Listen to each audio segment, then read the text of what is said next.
Mambo vipi guys? I hope wote mko poa na mimi pia niko poa. Namshukuru Mungu. Thank you so much kwa kuendelea kutune in channel hii, kwa kujifunza na kuendelea kufuatilia. Jamani, kitu ambacho nataka niwaambie leo, changamoto za mishahara jamani, changamoto za mishahara au changamoto watu kuelewa hii mishahara inalipwa vipi. Ah, hichi kitu nimekuwa nikirudia sana. Yaani nimekuwa nikikirudia na kirudia na kukirudia.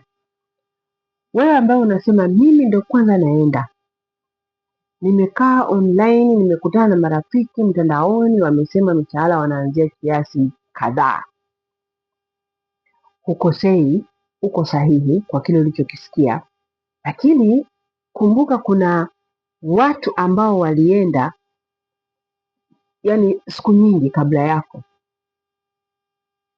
Sasa mnavyosema kuwa mshahara huu unatakiwa tuwalipo hii, wale ambao wameenda siku nyingi wao watalipaje? Anyway, tuliache hilo kwanza, taliweka kwenye mabana ambalo mtu ataangalia mwenyewe anataka kukaa afanye kazi au anataka kufuata makaratasi yake yanasemaje, anataka kufuata maisha yake yakoje, anataka kufuata magrupu yanasemaje, anataka kufanya marafiki yanasemaje. Yani hapo utaamua mwenyewe unataka kusimama upande gani, kwa sababu wewe maisha ni yako na wewe ndio unatafuta, na unatafuta kwa ajili yako, sio kwa ajili ya mtu mwingine. Kwa hiyo ni maamuzi yako mwenyewe, unaamua nini ufanye.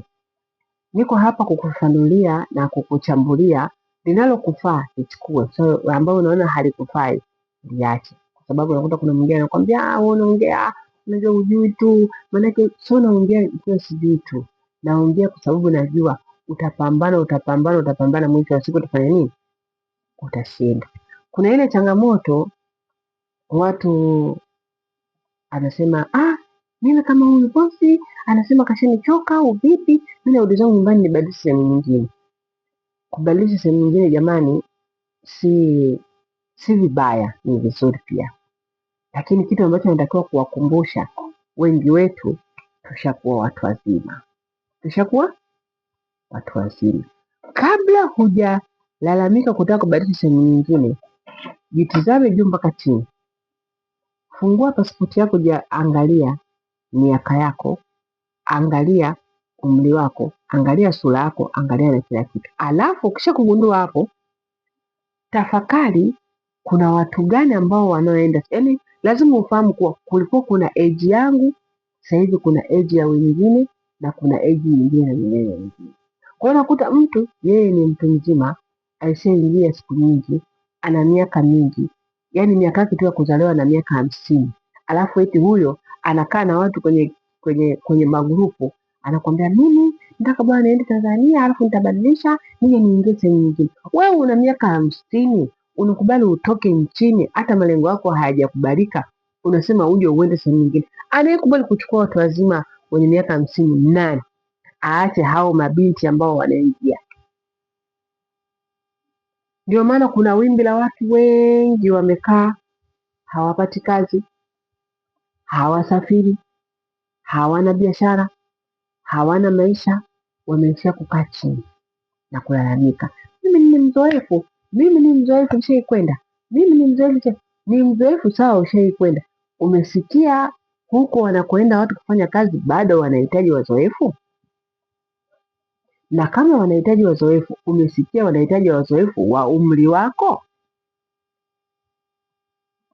Yaani kabla haujachukua maamuzi ya kwenda sehemu nyingine, tuwe na kawaida ya kujiweka mkutano kwanza, unatafakari maisha yako, umri wako, pasipoti yako, mwili wako. Maana kuna mwingine anakwambia mimi nitaenda sehemu nyingine, ashakuwa na mwili, ana kilo karibia 100.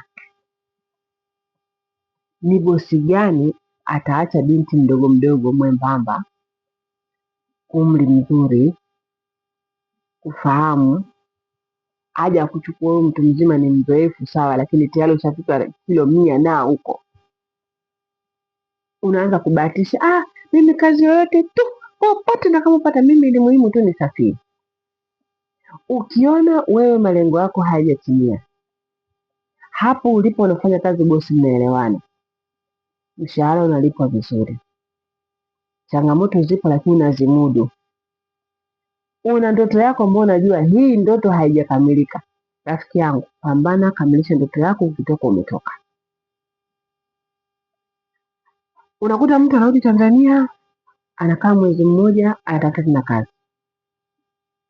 Maisha yanamshinda kukaa nyumbani kwa sababu ukutengeneza malengo.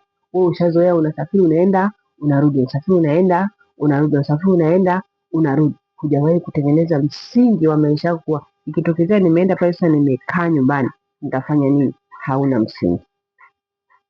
Ndugu zanguni, kabla hujabadilisha nyumba, kabla hujataka kurudi nyumbani ubadilishe sehemu nyingine, jiweke mkutano, jiangalie miaka yako, angalia pasipoti yako, angalia mazingira yako, jiangalie mwili wako, alafu lalamika kwenye magrupu, kwenye vikundi, chukua maneno ya hao mabinti unaozungumza nao kwenye mitandao, mimi nitaenda sehemu nyingine, mimi nitafanya hivi, mimi nitafanya vile.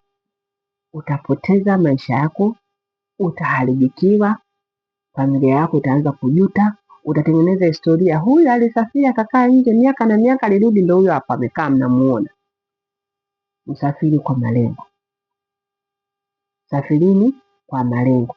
Umekusudia mimi nataka nikafanye hichi na hichi, fanya ulichokikusudia.